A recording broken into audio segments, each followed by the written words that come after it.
Test 3. If you are having difficulty hearing the audio, make any necessary adjustments in the volume now.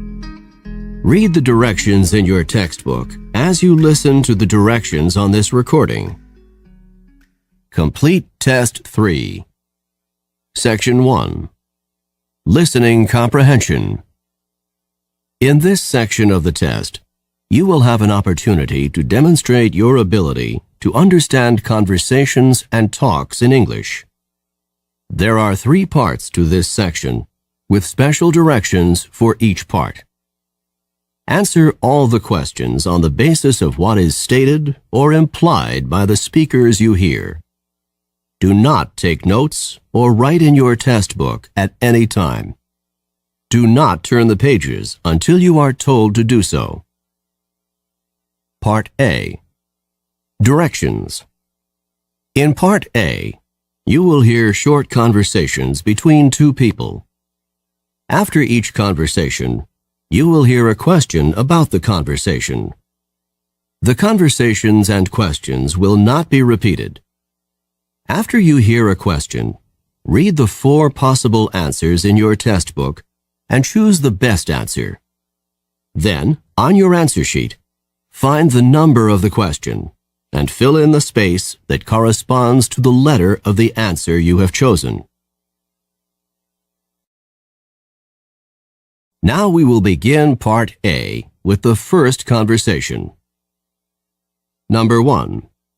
Were you able to do the last problem in the math assignment? No, it was too hard for me. What does the man mean?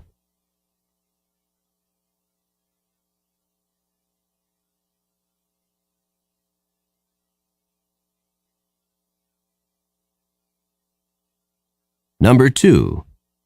You don't seem really happy with your exam results. Well, I didn't fail, but I also didn't pass by much. What does the man mean?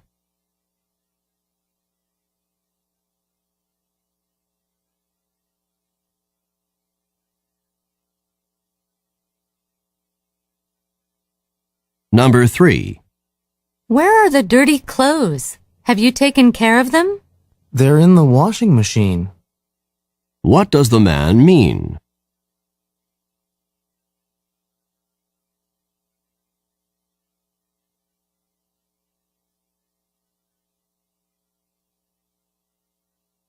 Number 4. When do you think we should leave on our trip? If we leave on Tuesday, we won't have very much time for a visit. Why not leave on Monday instead of Tuesday? What does the woman suggest?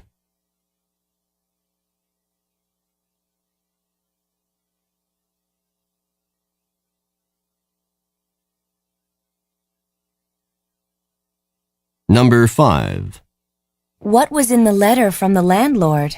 It was not good news. The rent has been raised. What does the man mean?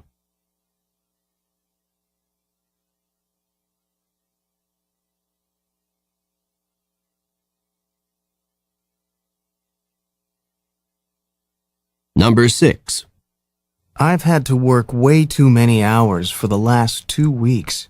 Your efforts have not been unappreciated. What does the woman mean?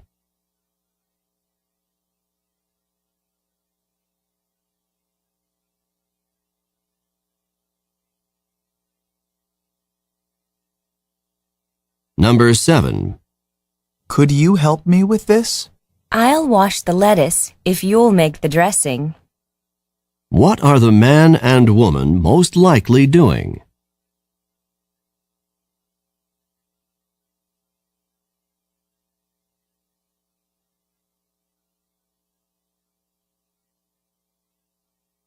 Number 8. Is Jack going with us to the restaurant tonight? I was unable to convince him to go with us. What does the woman mean?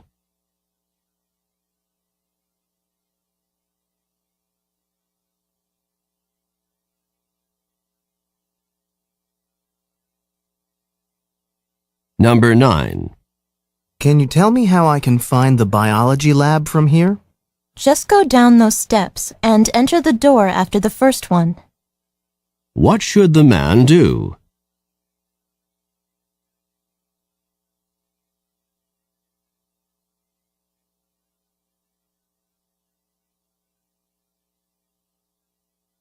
Number 10. Is Professor Nash a good lecturer? He doesn't speak very loudly, but otherwise he's great. What does the woman say about Professor Nash?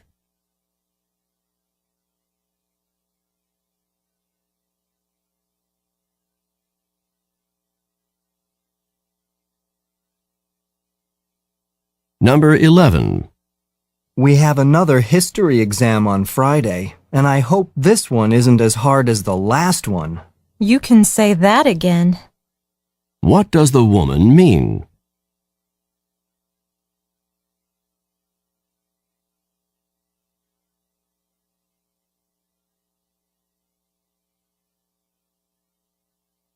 Number 12. Is the room ready for the conference? I don't think it's been set up. What does the man say about the room?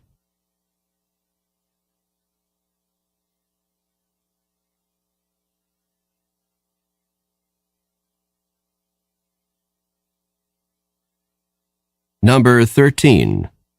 Are you going to be able to stay up and study for the exam? I'm not sure. I'm on my last legs. What does the woman mean?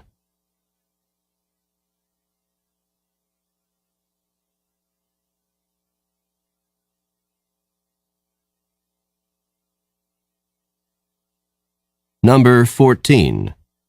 What did you think of the guest speaker? I was fascinated by his ideas. What does the man mean?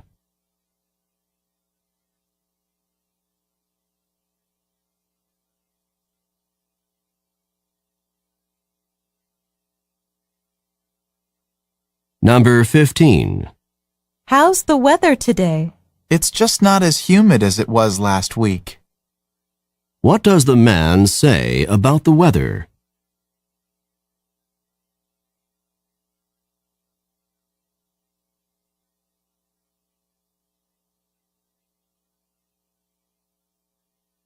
Number 16. How did the professor react when you explained that you'd missed class because you were ill? She couldn't have been more understanding. What does the woman say about the professor?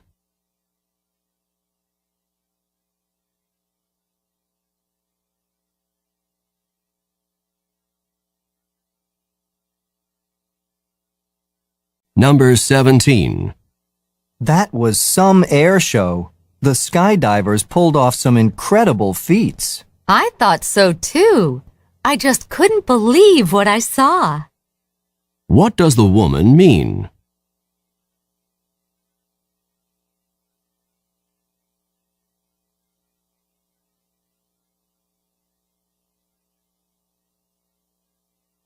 Number 18. Do you think that the restaurant was too expensive? I was surprised at the prices. We barely had enough to cover the bill. What does the woman mean?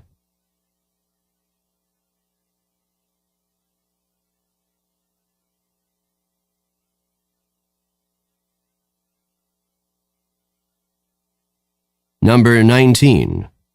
Are you going to be taking microbiology this semester?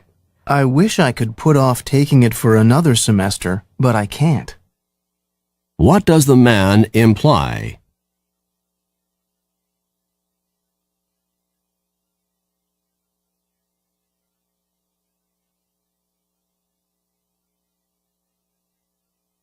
Number 20. I'll see you at the first psychology lecture tomorrow. Then you did enroll in the course. What had the man assumed?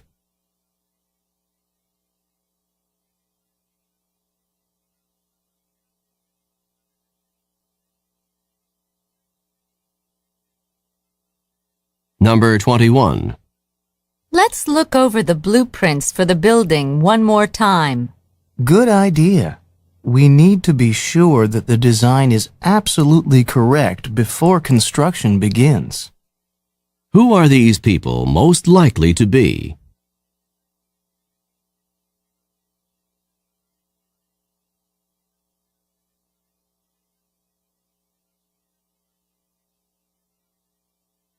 Number 22. Did our team win the game? If the runner hadn't fallen, then our team would have won. What does the man imply?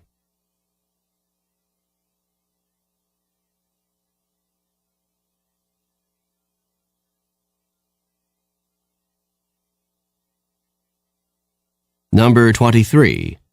That exam's going to be really difficult, and we have a lot of work to prepare for it. Let's get going on it now. What does the woman suggest?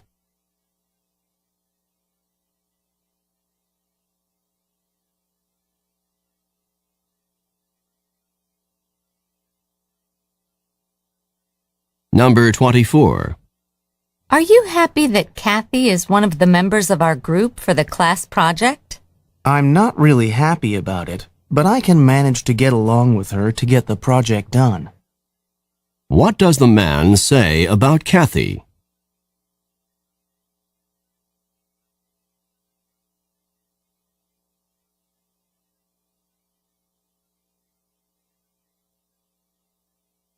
Number 25. Can you believe that the department has changed the requirements for our major? This change wasn't unexpected. What does the man mean?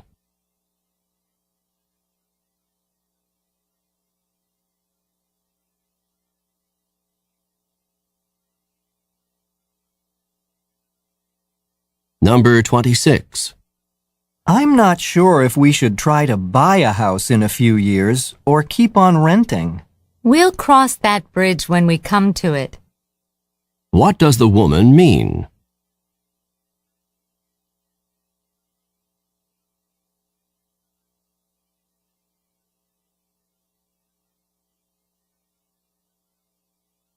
Number 27.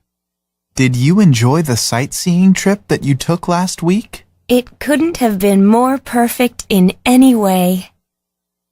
What does the woman mean?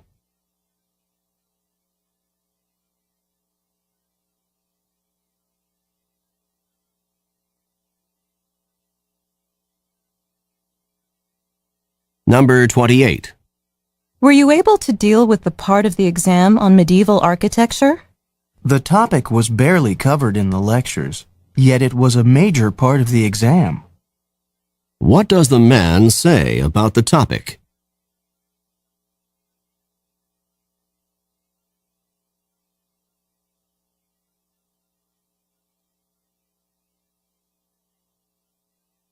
Number 29.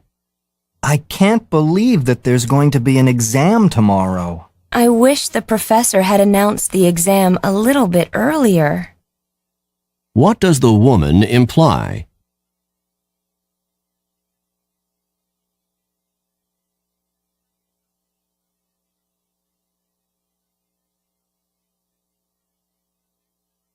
Number 30. Here's a small gift for your birthday. It's something I know you like. So you did remember my birthday. Thank you so much. What had the woman assumed?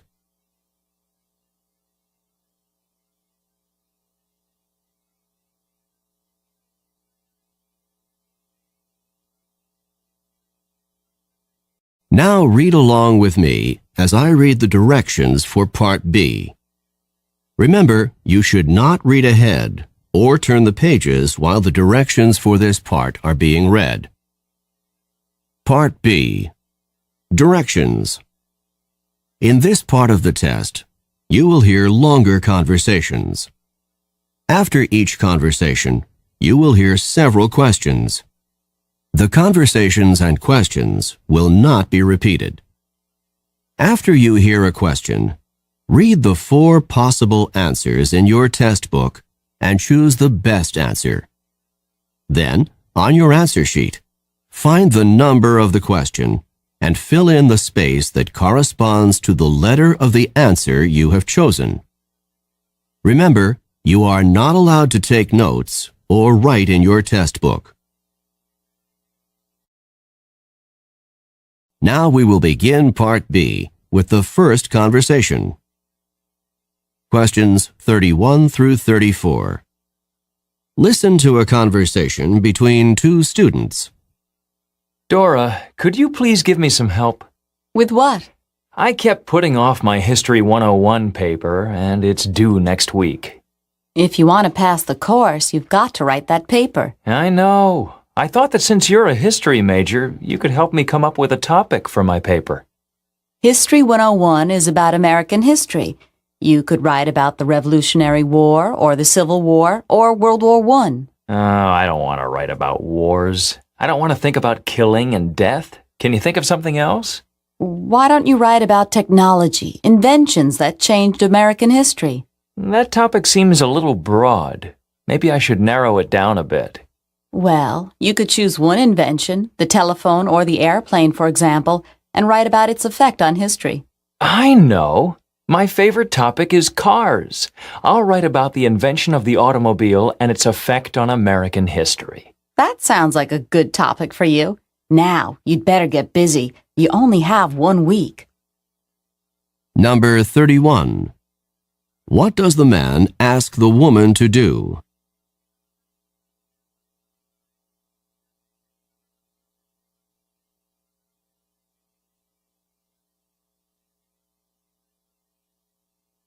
Number 32. When in the semester does this conversation probably take place?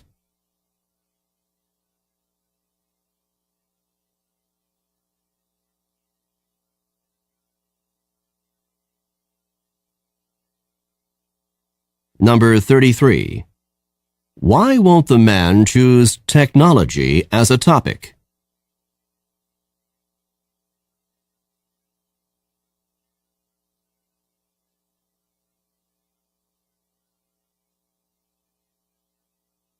Number 34. How much time does the man have to write the paper?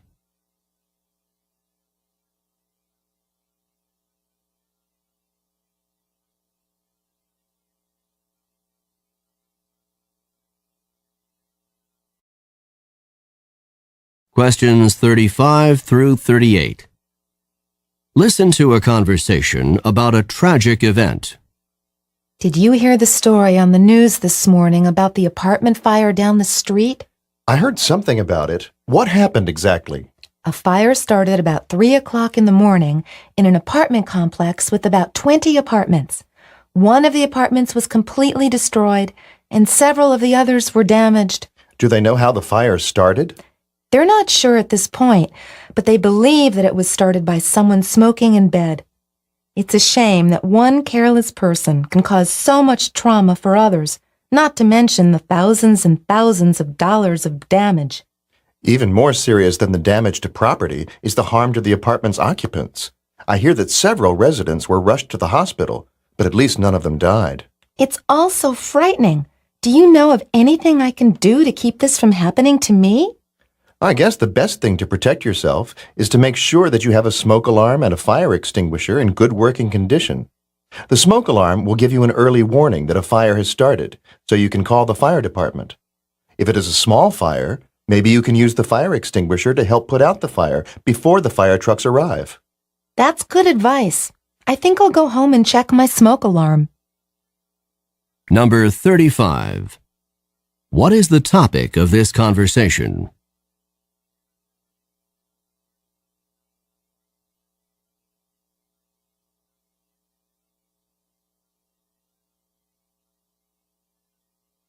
Number 36.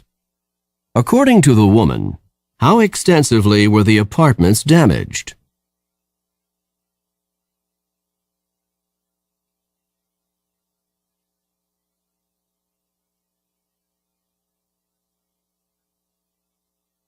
Number 37.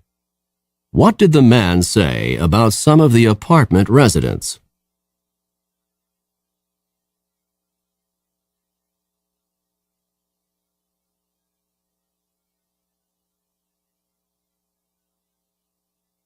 Number 38. What advice does the man give to the woman to protect herself from fires?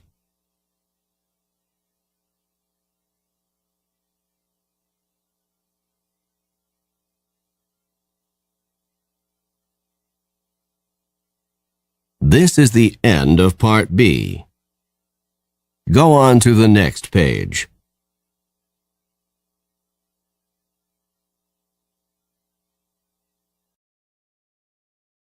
Now read along with me as I read the directions for Part C. Remember, you should not read ahead or turn the pages while the directions for this part are being read. Part C. Directions. In this part of the test, you will hear several talks. After each talk, you will hear some questions. The talks and questions will not be repeated. After you hear a question, read the 4 possible answers in your test book and choose the best answer. Then, on your answer sheet, find the number of the question and fill in the space that corresponds to the letter of the answer you have chosen. Remember, you are not allowed to take notes or write in your test book. Now we will begin Part C with the first talk. Questions 39 through 42. Listen to a talk to university students. Welcome to the orientation meeting for dance majors. All of you in the room should be students who want to be dance majors. Oh, please let me introduce myself. I am Dean Peterson, the head of the dance department. If you are majoring in dance, the most important decision you have to make is which degree you will get. Let me explain. There are 2 possible degrees for dance majors, and the programs are quite different. One is geared toward performance, and one is not. The first possible major in dance is the Bachelor of Performance Arts. This is a performance-oriented degree. It is intended for students who wish to pursue a professional performance career in dance or in choreography. The second possible major in dance is the Bachelor of Arts Studies. This major is intended for those of you who are interested in non-performance dance careers, in areas such as dance therapy, dance history, dance administration, or dance education. Either major is a 4-year program, but many of the courses that you take along the way are different, so you will have to specify your degree choice early. I hope this information will help you to decide. Number 39. Who is the speaker?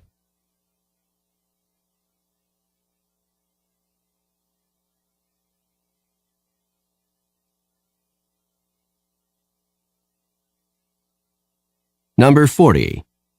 What decision do the students have to make?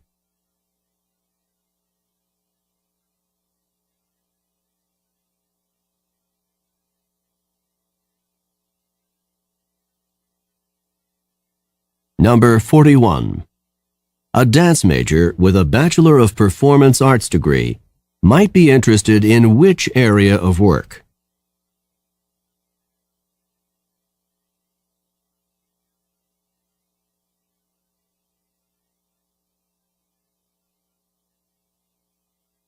Number 42. What is true about the dance degrees discussed in the talk?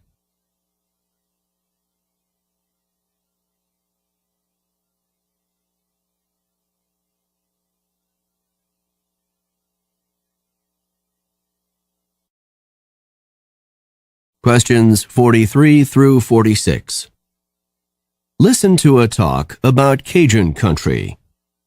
Now that we're all on the bus, I'd like to tell you a little bit about what we're going to be seeing today. The area that we're visiting is called Cajun country. The Cajuns are descended from the Acadians, French settlers who came from the Acadia region of present-day Canada. They came in the 18th century during the French and Indian War, when they were driven from Acadia by the British. They settled in southern Louisiana in the areas around New Orleans. They brought their French culture with them, and today, approximately 250,000 people in Louisiana still speak French as a result. We'll be driving by some sugar plantations and alligator farms, and then we'll be stopping at Avery Island. There is a factory there that has been producing Tabasco since 1868. Are you familiar with Tabasco? It's one of the best-known spicy sauces in Cajun cooking, and it's very hot. I hope you like spicy food because any Cajun food that you eat on this trip is going to be spicy. After Avery Island, we'll continue on to Lafayette, which is the largest city in Cajun country. When we arrive in Lafayette, we're going to visit Acadian Village, which is a Cajun theme park. This theme park offers rides, exhibits, shopping, and restaurants, all with a Cajun theme. Now settle back, relax, and enjoy the ride. I'll point out the interesting sights as we come to them. Number 43. Who is the speaker?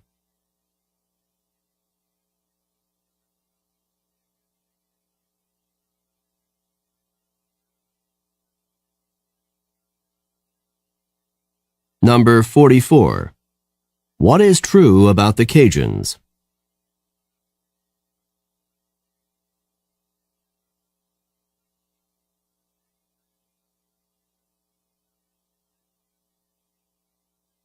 Number 45. What is Cajun food like?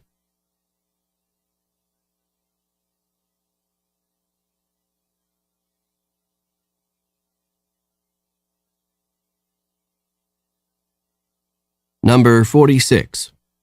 What will probably happen next?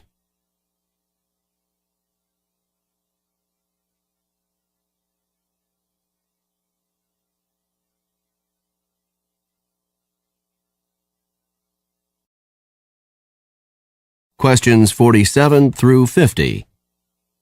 Listen to a lecture given in a college course.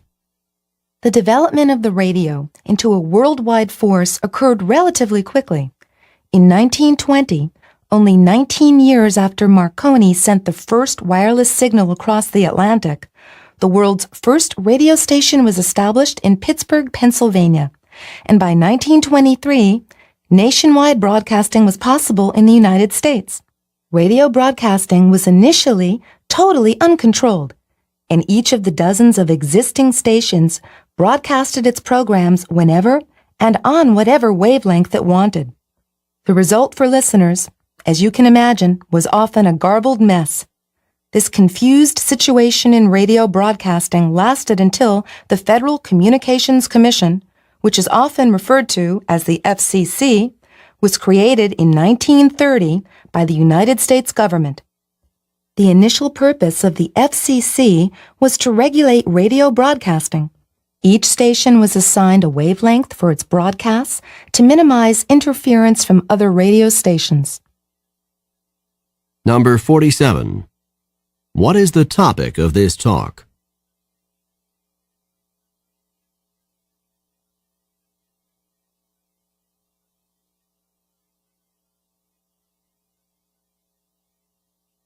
Number 48. This lecture would probably be given in which course?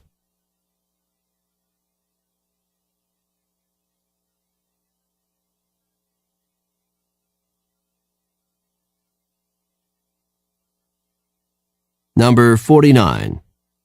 How could the situation in early radio broadcasting best be described?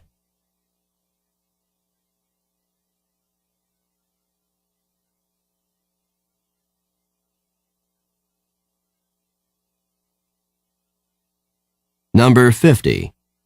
What do the initials FCC stand for?